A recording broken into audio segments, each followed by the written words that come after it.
My dad gave me some words of wisdom when I started dating. He said, "Son, highly valued men do not tolerate any disrespect, manipulation, or lies from girls or women.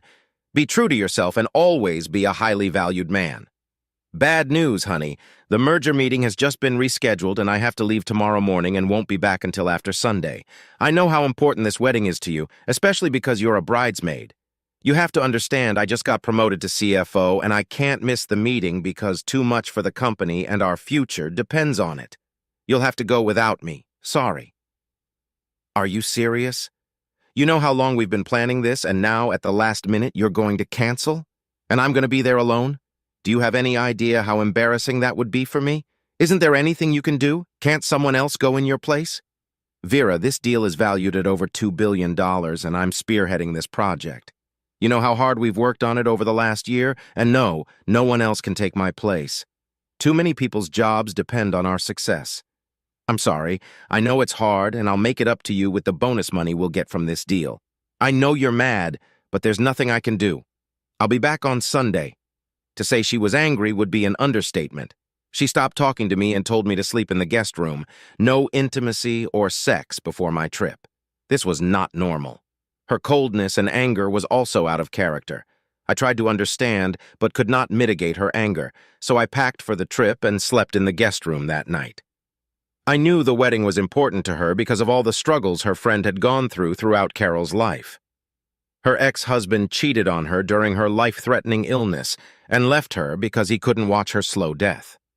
What he did was cowardly. It devastated Carol and did not improve her situation in any way. But after a miraculous recovery, Carol filed for divorce because she was abandoned and lived in depression for the next 5 years. All her friends and family were there for her and tried to cheer her up, but to no avail.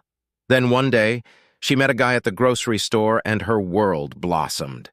She was herself again. The prayers of her friends and family were answered, and everyone wanted to celebrate the joyous occasion. Brandon, her financier, loved her deeply and planned this amazing wedding. Faith was her best friend and maid of honor. She was by her friend's side the entire time. I knew it was important to Vera, and I hated to cancel, but there was nothing I could do. I knew I would have to make it up to her and somehow deal with her anger. Before I left for my trip the next morning, I tried to kiss Vera goodbye, but the door to our bedroom was locked and she wasn't going to open it for me. I told her I loved her and would call her when I landed in Germany. Receiving no response, I sadly made my way to the waiting limousine that took me to the airport. I felt horrible and miserable about her actions and lack of understanding of my situation. After 19 years of marriage, I had expected more tolerance and caring. I called her before my flight, but her cell phone immediately went straight to voicemail. I left her a message apologizing again, hoping for a response. I sent another message before takeoff and another when I landed 10 hours later. Still no response, no voicemails, no texts. I knew she was angry and that I would have to apologize at length to regain her favor. With no other choice, I called our twin girls in college and told them about my trip and how my work plans had changed and that their mom was angry with me and wouldn't return my calls. I asked them not to say anything and just check on her to make sure she was okay. That I was worried about her, and that I would feel so much better if they could let me know she was okay. They understood and told me they loved me. They were always Daddy's little girls, and I loved them very much.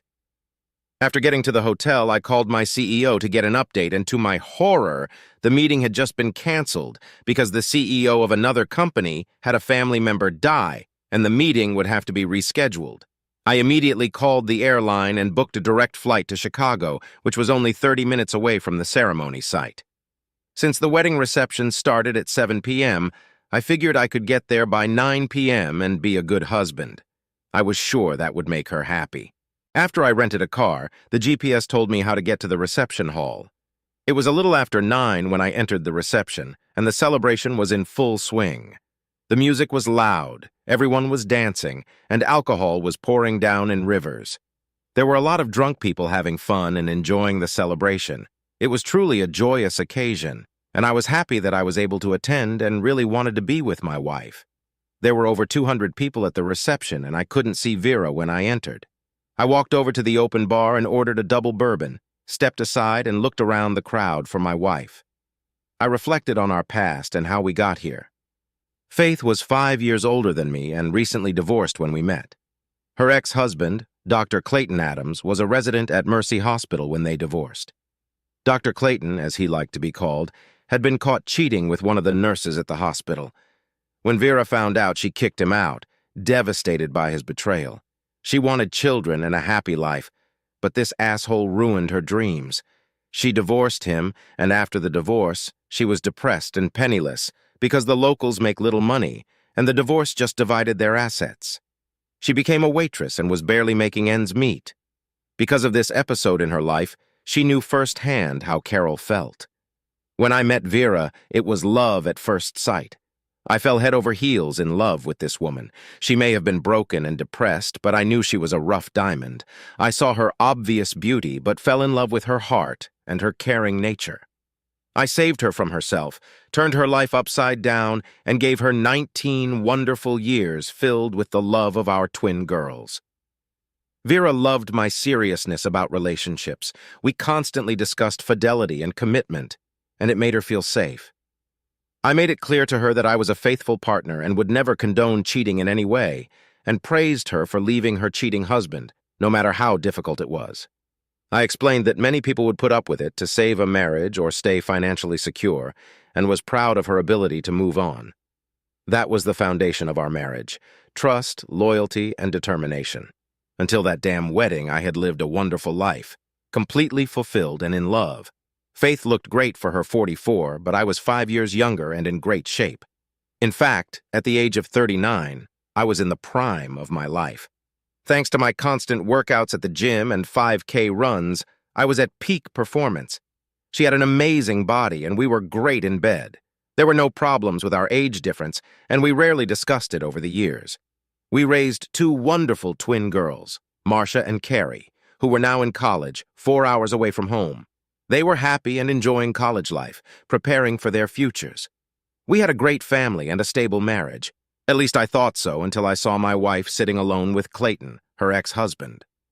I knew Clayton was a friend of Carol, the bride, but I didn't expect him to be at the wedding, let alone here alone without his wife. Tired from traveling and intrigued by what I was seeing, I stood and watched them sitting alone. I was shocked at how friendly they were about their story. I decided to observe for a few minutes to understand exactly what they were doing. It didn't take long for my world to shatter. I was about to walk up to them and interrupt their love fest, but before I could make my move, she stood up, took his hand, and led him to the dance floor. She looked stunning in that tight ivory dress, and my heart went out to her, praying it was nothing more than a dance. Her swagger shocked me as they danced to a few slow songs. I sipped my drink and waited to see what would happen next. I could tell Faith was drunk by the way she was flirting, which wasn't uncommon after a few drinks. She was always horny and flirting with me, which was normal. What was abnormal was her making out with another man who wasn't me, and doing it openly in front of her friends. Everyone knew she was married to me, and that pissed me off even more. I felt humiliated and angry watching my wife squander her love. Still frozen from shock, my blood was boiling now as I watched him openly grab her ass and kiss it, and she returned the favor. My anger was growing, and just as I was about to walk over to them and separate them, they walked back to the table and sat apart. They started kissing like a couple on their honeymoon, and I could clearly see his hands on her breasts and her hand under the table. Just before I was about to confront them, I realized that my marriage was over. I remembered my father's words. Respectable men do not tolerate disrespect, and I decided to take action, but without resorting to violence.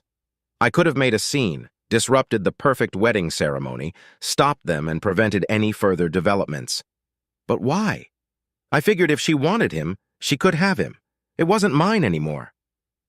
With a strange calmness, I pulled out my phone, zoomed in and took some close-up photos, a short video, and then sent her a text message. Great news, honey. The meeting got postponed, and I'm back, but it looks like you're in good hands today. I'm coming home, and I assume you'll be spending the night with Dr. Clayton. Now I understand why you haven't returned my calls or text messages. Well, have fun and enjoy the demise of our marriage. Tomorrow when you get home, I'll be gone. I hit send and quietly watched, wondering if she would pick up her phone and read the text. As I watched, I saw the incoming message notification light up on her phone. She saw it light up on the table and picked up her phone. She then started pressing some buttons, obviously looking for a message. Faith seemed to sober up quickly as I saw her expression turn serious. As soon as I saw her reaction, I headed from the front desk to my car. Faith must have panicked and seen me leaving, but I ran outside before she could reach me. As I was opening my car door, I heard her scream, "Tony, please wait!" Giving her a cold look, I just shook my head, got into my car, and pulled out of the parking lot before she could get to me. My phone immediately started ringing, but I was in no condition to answer it, let alone talk to her. If she wanted to be with her ex, then it was over between us. Hell, after what I'd just seen, it was over between us anyway. 22 years after divorcing that cheating asshole, she throws herself back into his arms at the first opportunity. Well, she'll have to explain it all to her family and kids because it's all on her conscience. Dozens of crazy text messages started coming to my phone. "Tony, please come back. Let me explain. I love you. Please come back. Damn it, Tony, it wasn't what it seemed. I love you." But after 2 days of 10-hour flights, 2 days of no return calls or texts, a cold attitude, and watching her with Clayton, I wasn't in the mood to listen to her apologies. In fact, I was angrier than ever and wanted nothing to do with her or her nonsense. After 20 phone calls and texts, I stopped and sent her one text message back. The text I sent read, "Fuck you. My job was going great. My kids were in college that was already funded, and there was nothing tying me down. I was still young enough to start over." After 4 hours of the 7-hour drive back to Nashville, I stopped at a diner to grab a bite to eat and take a quick nap in the car before continuing home. While eating scrambled eggs and bacon, I decided to let the world know exactly how I felt. At the time, Facebook was the most popular social network where everyone went and shared news about their lives. In between bites, I changed my Facebook status from happily married to free. I then posted 2 photos I had taken of Faith and Clayton kissing hard at the wedding. In the second photo, everyone could clearly see his hand on her breast. Underneath the photo, I explained that Vera was bargaining and going back to her ex-husband, and that I was now back on the market. Yes, it was immature, but in my opinion, it was true. I moved on without her. The funny thing was that Clayton, her ex, was almost 50 years old. He was balding, overweight, and, without trying to sound vain, was not an upgrade in any sense of the word. What the hell was she thinking, leaving us for some old worn-out dude who had already cheated on her? Maybe she wanted to be with a doctor instead of an accountant. Honestly, it hurt. In fact, it was very painful. I felt more pain at that moment than I can ever remember feeling. It made me sad and angry, but it also made me laugh at the ridiculousness of the situation. She was destroying her 19-year marriage for an old man who cheated on her over 20 years ago. He can have her, and they deserve each other. I was not one of those guys who put up with that kind of disrespect. I'm sure there are plenty of guys who would say it was just a kiss and a few touches and that there was no reason to leave her. Sorry, but in my world, either my woman is committed to me or she is free to be with someone else. We all live with our choices. After a late breakfast and a 2-hour nap in the car, I hit the road again and pulled into my driveway at 7 a.m. When I turned on my phone, it started ringing with dozens of notifications. There were so many coming in that I didn't think they would ever stop. There must have been over 100 messages from her, her parents, her sister, and her friends. 5 minutes after turning my phone on, it started ringing and I noticed it was Faith. I wondered if she'd gotten any sleep last night or spent it with Clayton. No matter. I just ignored her calls because now it was all in the past, and I was only focused on getting what I needed out of the house and moving on. I got along well with her family, and when they called me that morning, I took their call and explained to her father what had happened. James, I had no idea she was unhappy with our marriage, but the infidelity was the death blow to our happy life. The disrespect she showed in front of people we know was something I cannot accept. No, it was obvious she still had feelings for the asshole, and now she could be with him. I intend to find a woman who will appreciate what I have to offer and remain faithful. James, I have no other choice. I'm moving out today and putting the house on the market immediately. Tomorrow morning, I will contact an attorney to file for divorce. She can live here until the house sells, and I will treat her fairly in the divorce. Call me old-fashioned, but I will not live with a woman who wants to be with someone else. She has made her choice, but I don't believe she has acted wisely this time. James arrived an hour later and begged me to wait and talk to her before crossing the line. After he asked me to give her a chance to explain herself, I told him to look at that picture again and see how they openly fondled each other at the wedding. There was no way I would have accepted that, and doing that to her ex was just another slap in the face to me. Her father was disappointed in her actions and my decision to act so quickly and decisively. When I walked into our home, I felt myself crying as I realized that our happy home was no longer a home, but a shell of our marriage. We had spent the last 5 years transforming our home into the perfect retreat. At the time, mortgage rates were below 99%, and the value of our home had doubled. As an account holder, I decided to refinance the house at full value and took nearly $500,000 of equity out of the house. I immediately set up a trust fund of $200,000 for each girl's college, and a little more to give them a good start in life. We took the other $100,000 and modernized the house into a storefront that we loved and were proud of. Thanks to the lower interest rate, the monthly payment was only $1,700 a month higher than before we raised the equity. It wasn't difficult, and Vera went back to work as a secretary to make up for the extra monthly payment. I had a good paycheck. Nothing crazy, but as the newly appointed CFO, I was to receive stock options the following year that would become our retirement fund. Faith was never involved or interested in our finances, as long as she got what she wanted, trusted my financial knowledge, and lived a hassle-free life. I tried several times to explain what stock options were, but I could see her eyes glazing over and never fully understood. Since it didn't matter, I just laughed to myself at her lack of interest. No big deal. I was excited for our future. This merger, which apparently coincided with the end of my marriage, was going to bring me a bonus in the form of stock options in the 40,000 share range if successful. Of course, I would have to wait several years to exercise the options, but the expectation that the stock price would reach $100 per share gave me confidence in the future. Since the merger was on hold, the options would not be part of the divorce settlement. I was going to file a declaration of irreconcilable differences and just divide our assets. This amounted to about $50,000 in our savings account. We would have split the sale of the house, but the full utilization of the borrowed funds meant there would be nothing to split. At age 44, Vera would have walked away with her car and $25,000. If she remained faithful, she would live a happy life with a secure future. Her world was about to be shaken because my anger and humiliation overshadowed all the love and memories that were buried deep in my soul. All I wanted now was revenge, and for her to realize what she had given up. I hadn't seen Clayton in 20 years, and it brought back so many memories, both good and bad. He was a good husband until he cheated on me and ended our marriage.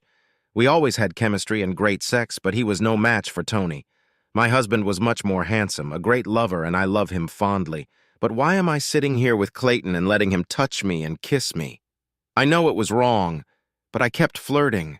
I definitely had too much to drink, but Tony was supposed to be here. God, I should have been smarter and stopped it, but it felt so good. For some reason, he still felt like a kindred spirit, and a little flirting wouldn't hurt anyone. Besides, Clayton was divorced now, and Tony hadn't bothered to change his commute to be here with me where he belonged. He knew how important this wedding was to me, so I guess I owed it to him to have a little fun. After another kiss, I got a warm feeling inside.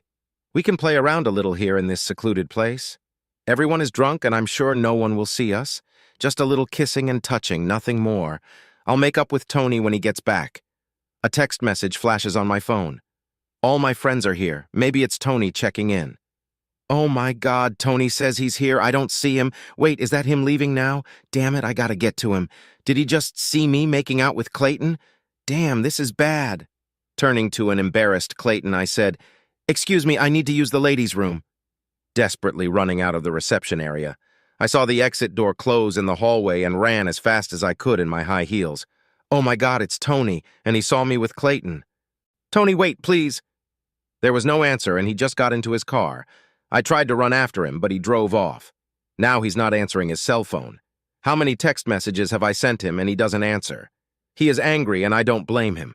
After a few more calls and dozens of texts, my heart broke when I finally got his only response. Fuck you. Two of my girlfriends found me kneeling outside in the bitter cold and asked me what was wrong. When I explained it to them, they were shocked by my actions and concerned that I had been caught. They know that Tony is a hard-ass, and if he saw us together, trouble would be waiting for me. After packing my things, I sat down at the kitchen table and drank my last cup of coffee in the home we were creating together. I was filled with sadness and anger as I put the empty cup in the sink.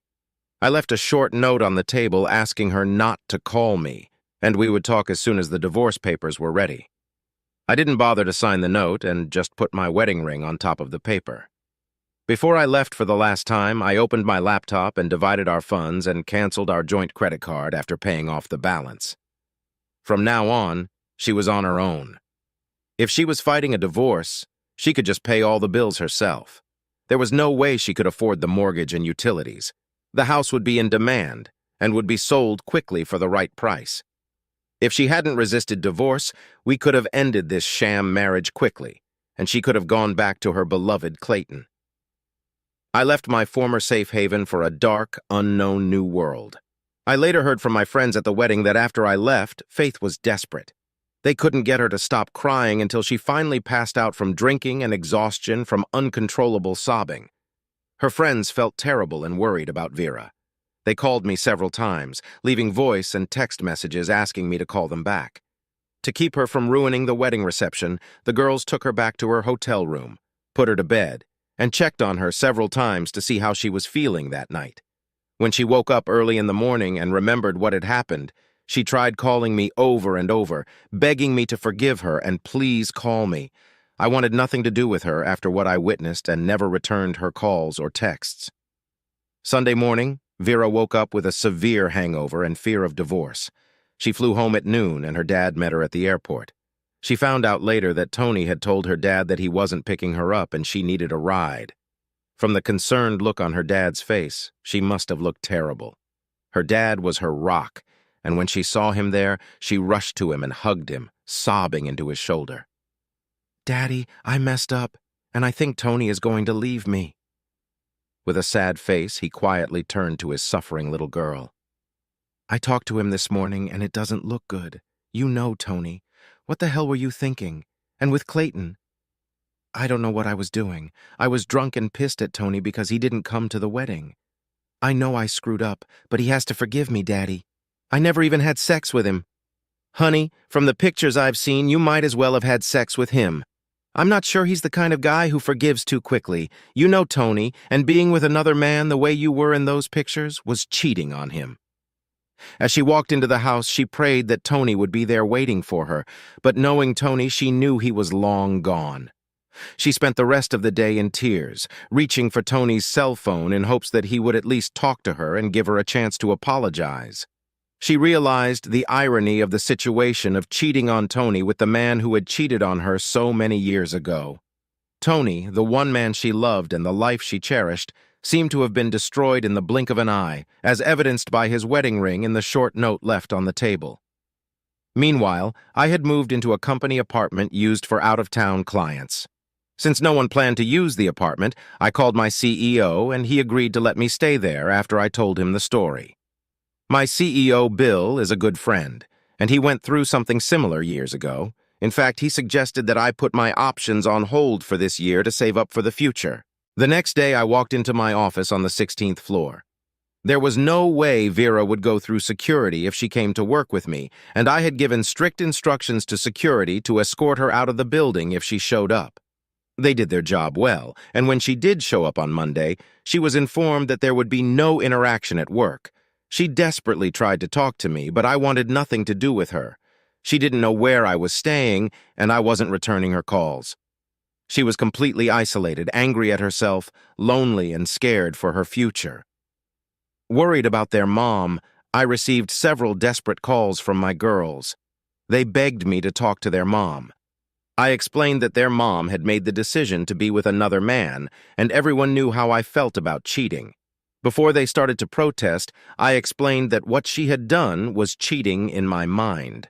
My girls knew better than to argue with me and respected my decision. I calmly tried to explain that their mom chose another man over me, and I no longer had any obligation to her, and our divorce was inevitable, but I would always be there for them and wanted to keep them in my life.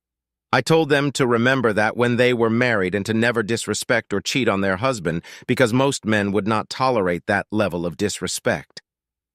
Funny things happened after my Facebook post. Besides getting calls from all my friends and family asking me to explain, I became popular with the ladies. All of a sudden, I was in the market and started connecting with women, much younger, with more energy and enthusiasm than I'd had in the past few years. Gone were the nagging and complaints from Vera, replaced by increased sex, loving text messages, and constant pursuit of fun girls. A month later, I met my future wife, Cheryl, and we quickly hit it off a few months after the divorce was finalized. Faith was upset when she found out about my new lifestyle, mostly angry at herself, but jealous and angry at me for not giving her another chance before the divorce.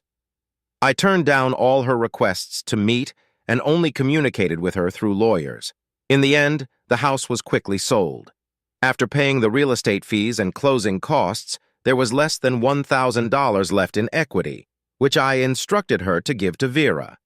The attorney persisted in arguing my options, but the court ruled that they could not specify possible future income and used my median income to enter into a settlement agreement.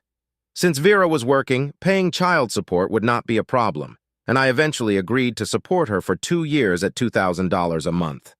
Not a super income amount, but enough for Faith to survive until she got back on her feet or found another simpleton to marry her. But it wouldn't be me. Epilogue. In the years that followed, I never spoke to Vera and only communicated through our attorneys. She eventually moved to Chicago, where she had friends and a support group. With no other prospects, she moved in with an aging Dr. Clayton. She would never be the happy woman she was with me, and realized what she had given away because of her anger and selfishness. It's not that she didn't know how I would react, but she made the wrong decision. She never had sex with him that night, but she knew me and still made the wrong decision and acted like a lonely woman on the hunt. We actually met at our girls' graduation party 3 years later. Vera had tears in her eyes as she met my 28-year-old pregnant wife, Cheryl, and our 1-year-old daughter, Jolene. Vera was now about 47 years old, and the years had been merciless to her. She was accompanied by Dr. Clayton, who wisely kept his distance. Later that afternoon, Vera was finally alone with me. "Tony, you never gave me a chance to apologize. I should have known better. Not a day goes by that I remember my stupid actions that weekend. We had everything, and I gave it all up for nothing. You were the perfect husband, and I miss the wonderful life we had together. Faith, it's in the past, and I forgive you. Yes, I never thought you would be in his arms while I was away working on our future. But I really need to thank you. You gave me 19 wonderful years and 2 wonderful girls. I will always love you for that. Faith, the truth is that because of your betrayal, I found Cheryl. And creating a new family with Jolene and our newborn baby girl has allowed me to extinguish the anger I harbored toward you. You need to take care of yourself and live for your future. Our past is just the past. Good luck, and I look forward to seeing you at the girls' future life events." Just at that moment, Cheryl came up to me with our daughter in her arms, and I introduced them. The age difference was obvious. In her 47 years, Faith could have been Cheryl's mother, and once again, Faith felt sorry to lose the man she loved to a night of anger and selfish behavior. For the next 10 years, we met at the girls' weddings. She never married, but continued to live with Clayton, who treated her well. Seeing me with my new family and 2 little girls brought back so many fond memories. Now that happy life she had once enjoyed was gone forever, and she would end up living a quiet life filled with regret for lost love and good times. As a final act of revenge that summer, after my stock options were exercised, I bought my old house, which was back on the market. All my family and friends, with the exception of Vera, were thrilled to have the old house back, with so many memories associated with it. My girls loved visiting and reminiscing about their time growing up in our loving home. I wish Faith had chosen a different path. She would have loved being here and living the life we planned together.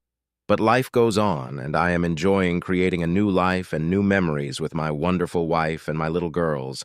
A rule to live by: Before you do something bad to me, make sure you never need me again.